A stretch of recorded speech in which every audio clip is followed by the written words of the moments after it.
A very good evening to all of you दोस्तों। स्वागत है आप सभी का एजुकेशन की 86 में। रुख करते हैं कुछ नई रिक्रूटमेंट की तरफ और कुछ पुराने अपडेट भी हैं जो कि मैं आपको इस वीडियो के माध्यम से देने जा रहा हूं। तो जो भी छात्र एसबीआई का एसओ का रिक्रूटमेंट के लिए आवेदन करता है वो, और जो भी कैंडिडेट बैंक ऑफ बड़ौदा के लिए आवेदन करता है वो, दोनों के लिए क्या क्या एलिजिबिलिटी क्राइटेरिया है वो मैं इस वीडियो के माध्यम से आपको बताने जा रहा हूं। दोस्तों यहाँ पे कुछ कैंडिडेट जो कि एक्सपीरियंस्ड है उनके लिए भी वैकेंसी है, जो कैंडिडेट फ्रेशर्स हैं उनके लिए भी वैकेंसी है। लेकिन कितनी वैकेंसी है इन सब का अपडेट इस वीडियो के माध्यम से देने जा रहा हूं। वीडियो को अंत तक देखिएगा और जो भी मेरे भाई बंधु एजुकेशन की 86 को पहली बार विजिट कर रहे हैं या पहली बार देख रहे हैं तो प्लीज चैनल को सब्सक्राइब कीजिए। ऐसे ही पल पल की अपडेट हम आप तक पहुंचाएंगे अपने चैनल के माध्यम से। दोस्तों लगातार एनटीपीसी के अपडेट दिए जा रहे हैं इनके टेस्ट सीरीज को लेकर, जहां पर आपसे हर दिन अलग अलग टॉपिक पे अलग अलग टेस्ट सीरीज दिए जा रहे हैं जो कि आपके लिए देखना बहुत ही ज़्यादा इंपॉर्टेंट है। तो रोज शाम में 4 बजे जुड़िए इस वीडियो एनालिसिस के लिए। तो वीडियो जरूर देखें और बिहार से जुड़ी कोई भी अपडेट हो हम आपके लिए लेकर आते हैं, जी हाँ, मॉर्निंग आवर में। तो आप हमें वहां पे ज्वाइन भी कर सकते हैं। इसके अलावा चैनल पे जाएं तो अबाउट वाले सेक्शन में जाके आप हमें सोशली भी कनेक्ट कर सकते हैं। जी हाँ, आपको टेलीग्राम का लिंक ज्वाइन कर लेना होगा ताकि आपको बहुत सारे फायदे यहां से मिल सकें। चलिए लेकर चलते हैं इन सब की अपडेट पे दोस्तों। तो दोस्तों सबसे पहले हम चर्चा करेंगे बैंक ऑफ बड़ौदा, जिसने की मर्ज किया है दोस्तों विजया बैंक और देना बैंक को। आप सभी को पता होना चाहिए। अब यहाँ पे कुछ रिक्रूटमेंट जारी की गई है। ये रिक्रूटमेंट का जो डेट यह निकाला गया है दोस्तों 18 दिसंबर को, लेकिन अप्लाई करने का लिंक अब एक्टिव हो चुका है। आप भी आवेदन कर सकते हैं जाकर।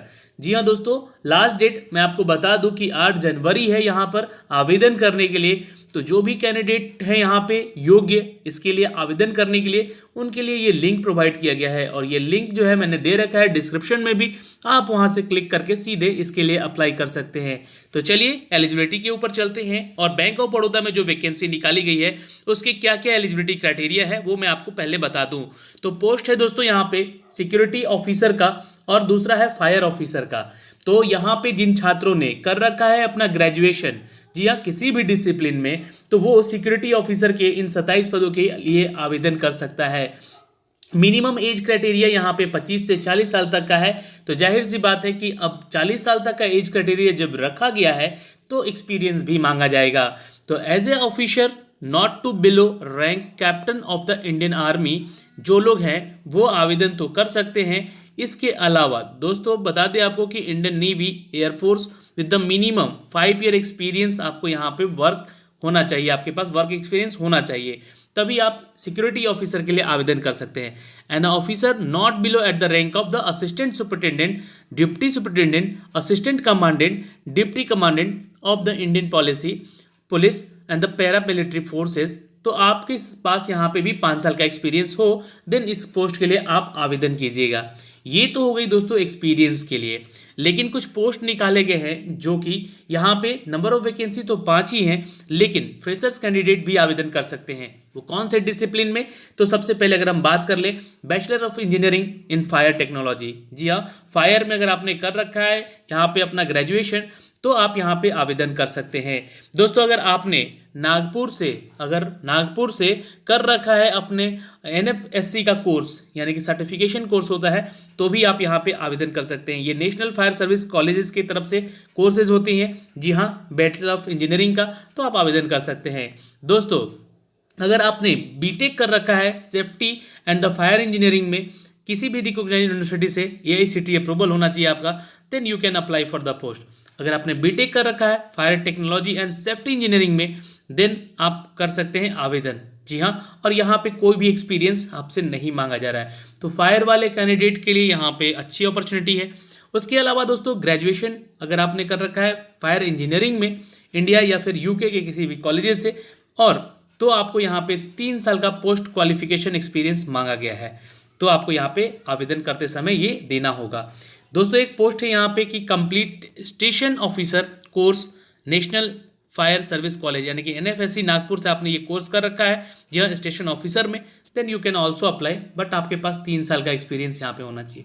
तो ये एलिजिबिलिटी क्राइटेरिया हो गया लेकर यहाँ पर अगर आप आवेदन करने के लिए इच्छुक हैं, अगर आपके पास ये सारे एक्सपीरियंस हैं, then you can apply. Fresher candidate BTech in fire safety, जी हाँ, आवेदन कर सकते हैं। कोई भी एक्सपीरियंस नहीं है तो भी आप आवेदन कर सकते हैं। दोस्तों ये सारी डिटेल है यहाँ पर इनके लिए। अब आपको यहाँ पे आवेदन करने के लिए सारा डिटेल मैंने आपको बता दिया है। अगर हम बात कर ले दोस्तों यहाँ पे मंथली की, तो 71,000 से लेकर 88,000 तक की सैलरी आपकी बनेगी। यहाँ पे इस डिपार्टमेंट की बहुत अच्छी वैकेंसी अपडेट आती है, जो कि मैंने आपको यहाँ बता दिया है। दोस्तों ये सारी एलिजिबिलिटी क्राइटेरिया के अलावा आपको नेशनलिटी इंडियन होना चाहिए, इस बात का ध्यान रखेंगे। अगर आप SC/ST कैटेगरी से आते हैं तो आपको एज रिलैक्सेशन भी मिल सकेगा। वैसे तो एज क्राइटेरिया की अगर हम बात कर ले तो आपका एज क्राइटेरिया दोस्तों यहाँ पे दिया गया है, ये देखिएगा, जो कि मैंने आपको पहले ही यहाँ पे बता दिया है। 25 से लेकर 40 साल तक इस पोस्ट के लिए और 23 से लेकर 35 साल तक इस पोस्ट के लिए। तो दोस्तों आप देख सकते हैं इसके लिए एलिजिबिलिटी क्राइटेरिया। खैर यहाँ पे आपको एक चीज़ और मैं क्लियर कर देना चाहता हूँ कि अगर आप यहाँ पे जानना चाहते हैं इसका सिलेक्शन प्रोसीजर, तो आपको बता दें कि सिलेक्शन प्रोसीजर में कंपेयर ओनली टेस्ट और साइकोमेट्रिक टेस्ट होगा एक आपका इसके साथ साथ, या फिर एनी अदर टेस्ट डीम्ड, जी हाँ, deemed suitable for the further selection process. जी हाँ, ग्रुप डिस्कशन के साथ साथ आपका एक टेस्ट भी रखा जाएगा, इंटरव्यू सेक्शन भी रखा जाएगा, देन आपका जो शॉर्टलिस्ट किया जाएगा। दोस्तों अब आपके कुछ ग्रुप डिस्कशन के या पर्सनल इंटरव्यू के या साइकोमेट्रिक टेस्ट के लिए यहाँ पे सारे अपडेट दिए गए हैं, आप यहाँ से चेक कर सकते हैं विद द एक्सपीरियंस किनको क्या क्या एलिजिबिलिटी होना चाहिए यहाँ पे बताया गया है। दोस्तों खैर यहाँ पे जो आपके डॉक्यूमेंट्स लगेंगे वो 4 नंबर पैरा में है, तो डॉक्यूमेंट सारे वही लगते हैं जो कि बैंक रिक्रूटमेंट्स में लगते हैं। जी हाँ, 10th क्लास से लेकर ग्रेजुएशन तक के आपके सारे डॉक्यूमेंट्स क्लियर होने चाहिए, एक्सपीरियंस सर्टिफिकेट आपका होना चाहिए, और 15/12/2020 ध्यान रखिएगा 15 दिसंबर 2020 से पहले आपका जो डिग्री है वो कंप्लीट होना चाहिए, इस बात का ध्यान रखिएगा। ये बातें यहाँ पे बताई गई हैं। दोस्तों आप इसके लिए ऑनलाइन आवेदन कर सकते हैं, जी हाँ अप्लाई कर सकते हैं, जिसके लिए आपसे फीस चार्ज भी लिया जाएगा। जो भी SC/ST कैटेगरी में है वो 100 रुपये, और जो जनरल कैटेगरी में है वो 600 रुपये यहाँ पे देंगे। OBC और EWS वाले भी 600 रुपये देंगे इस फॉर्म को अप्लाई करने के लिए। आप ऑनलाइन आवेदन कर सकते हैं, ऑफलाइन भी कर सकते हैं। अप्लाई कैसे करना है मैंने लिंक दे रखा है डिस्क्रिप्शन में, आप वहाँ से क्लिक करके सीधे ही अप्लाई कर सकते हैं इस पोस्ट के लिए। ठीक है दोस्तों, तो चलते हैं अब अगले रिक्रूटमेंट पे। तो दोस्तों स्टेट बैंक ऑफ इंडिया ने भी निकाला है यहाँ पर SO यानी कि स्पेशलिस्ट ऑफिसर के पोस्ट। जी हाँ, स्पेशलिस्ट ऑफिसर का पोस्ट है, तो आपको यहाँ पे करियर वाले सेक्शन पे जाना होगा और यहाँ से क्लिक करके आप इसके लिए आवेदन कर सकते हैं। जी हाँ दोस्तों, करियर वाले लिंक पे जैसे जाएंगे आपके इसके बारे में सारा जॉब डिटेल बताया गया है, यहाँ पे आप देख सकते हैं। यहाँ से चलिए मैंने आपके लिए नोटिफिकेशन डाउनलोड कर रखा है, यहाँ पर लेटेस्ट अनाउंसमेंट में जाके सारी डिटेल आप चेक कर सकते हैं और आपको यहाँ से डाउनलोड करना होगा। जी हाँ दोस्तों, आपको मैं ये शॉर्ट डिटेल दिखला रहा हूँ यहाँ से, आप उसके लिए पूरा नोटिफिकेशन PDF जो है हमारे टेलीग्राम से डाउनलोड कर सकते हैं सभी के लिए। तो सबसे पहले अगर हम चर्चा कर ले दोस्तों, यहाँ पे पहला पोस्ट है मैनेजर इन मार्केटिंग MMGS यानी कि थर्ड, यानी कि आपको ग्रुप थर्ड के लिए यहाँ पे वैकेंसी है, जिसमें कि हायर क्वालिफिकेशन मांगा गया है MBA PGDM और विद द रेलिवेंट एक्सपीरियंस, जिसके लिए 40 साल का वर्क आपका एज क्राइटेरिया होना चाहिए। वहीं पे डिप्टी मैनेजर का पोस्ट है, मार्केटिंग के सेक्शन में ही 26 पोस्ट है और यहाँ पे 35 एज क्राइटेरिया मांगा गया है। दोस्तों मैनेजर क्रेडिट को लेकर भी यहाँ पे अपडेट मांगे गए हैं और यहाँ पे इसके लिए भी आप आवेदन कर सकते हैं। सिर्फ 2 पोस्ट हैं, लेकिन फुल टाइम MBA आपको यहाँ पे डिग्री मांगा गया है, PGDBA या CA या CFA आपने कर रखा है या FRM कर रखा है, then you can apply for the post. इसके लिए एज क्राइटेरिया 25 से लेकर 35 साल तक का एज क्राइटेरिया है। अगला पोस्ट हम बात करें दोस्तों असिस्टेंट मैनेजर के पोस्ट के लिए, जहां पर 183 पदों की वैकेंसी है और ये जी हाँ दोस्तों JMGS 1 यानी कि स्केल 1 की वैकेंसी है। यहाँ पे 183 पदों की वैकेंसी है, जिसके लिए आपको डिग्री मांगा गया है MCA में, या फिर अगर आप इंजीनियर हैं तो आप आवेदन कर सकते हैं। MSc कर रखा है IT सेक्टर में, then you can apply for the post. Computer science है आपने MSc से तो आप आवेदन कर सकते हैं। इसके लिए कुछ वर्क एक्सपीरियंस भी मांगे गए हैं इन सभी पदों के लिए। वैसे वर्क एक्सपीरियंस यहाँ पे मांगे गए हैं, मैं आपको बता देता हूँ वहाँ पे जाकर, ठीक है। इसके जब नोटिफिकेशन में आपको दिखलाऊंगा उसमें बताऊंगा, ठीक है। फिर यहाँ पे 30 साल का एज क्राइटेरिया बोला गया है। दोस्तों अगले पोस्ट की तरफ चलते हैं, डिप्टी मैनेजर का, जहाँ पे 17 पोस्ट है, जिसके लिए आपसे एज क्राइटेरिया 33 साल का रखा गया है। दोस्तों अगर हम बात कर ले IT सिक्योरिटी की, तो यहाँ पे IT सिक्योरिटी एक्सपर्ट चाहिए, जो कि स्केल 3 का वैकेंसी है, 15 वैकेंसी है। यहाँ भी इंजीनियरिंग के इस सभी डिपार्टमेंट से इनको रिक्रूटमेंट चाहिए, जहाँ पे एज क्राइटेरिया 38 साल का होना चाहिए, चाहे इंजीनियर हो, एमसीए हो, एमएससी हो, एमएससी कंप्यूटर साइंस हो, इन सब के लिए आपको एज क्राइटेरिया यही सेम रखा गया है। दोस्तों अगर हम बात कर लें यहाँ पर प्रोजेक्ट मैनेजर जो कि स्केल 3 है, उसके लिए भी आपको यहाँ पर 14 पोस्ट दिए गए हैं। वहीं एप्लीकेशन आर्किटेक्ट के लिए भी यहाँ पे 5 पोस्ट हैं जिसके लिए एज क्राइटेरिया 38 ही है, और टेक्निकल लीड के लिए भी यहाँ पे 2 पोस्ट है जिसके लिए एज क्राइटेरिया सेम है, और क्वालिफिकेशन भी यहाँ पे बिल्कुल सेम है। दोस्तों अगर हम बात कर ले दोस्तों यहाँ पे असिस्टेंट मैनेजर सिक्योरिटी एनालिस्ट जो कि स्केल 1 का पोस्ट है, जिसके लिए आपको यहाँ पे बीई बीटेक चाहिए दोस्तों, या एमएससी चाहिए या एमसीए चाहिए, किसी भी रेलिवेंट डिसिप्लिन में विद द एक्सपीरियंस। यहाँ पे वर्क एक्सपीरियंस भी आपका मांगा गया है, मैं आपको बताऊंगा किस पोस्ट के लिए कितना वर्क एक्सपीरियंस है। अच्छा, 28 साल का एज क्राइटेरिया यहाँ पे भी बोला गया है, तो आप ध्यान रखेंगे जो भी स्केल 1 के लिए है आप उसके लिए आवेदन तो कर सकते हैं, और वर्क एक्सपीरियंस अगर 3 से 5 साल का होगा तो आप अप्लाई कर सकते हैं यहाँ पे। दोस्तों अगले पोस्ट है यहाँ पर कि डिप्टी मैनेजर का, जो कि 60 पोस्ट है यहाँ पे, सेम वर्क यहाँ पे चाहिए उनको, एक्सपीरियंस, क्वालिफिकेशन और ये पर एज क्राइटेरिया यहाँ पे 33 साल का दिया गया है। दोस्तों अगला पोस्ट है यहाँ पे मैनेजर नेटवर्क सिक्योरिटी स्पेशलिस्ट का, जहाँ पे 12 पोस्ट है, जो कि master degree with the relevant experience मांगा गया है। 45 साल का एज क्राइटेरिया यहाँ पे दिया गया है, तो जो लोग जिसके लिए योग्य हैं उसके लिए आवेदन कर सकते हैं। उसके अलावा दोस्तों यहाँ पे 20 पोस्ट है मैनेजर पोस्ट के लिए, जो कि स्केल 3 का है, इसके लिए भी एज क्राइटेरिया 45 साल चाहिए।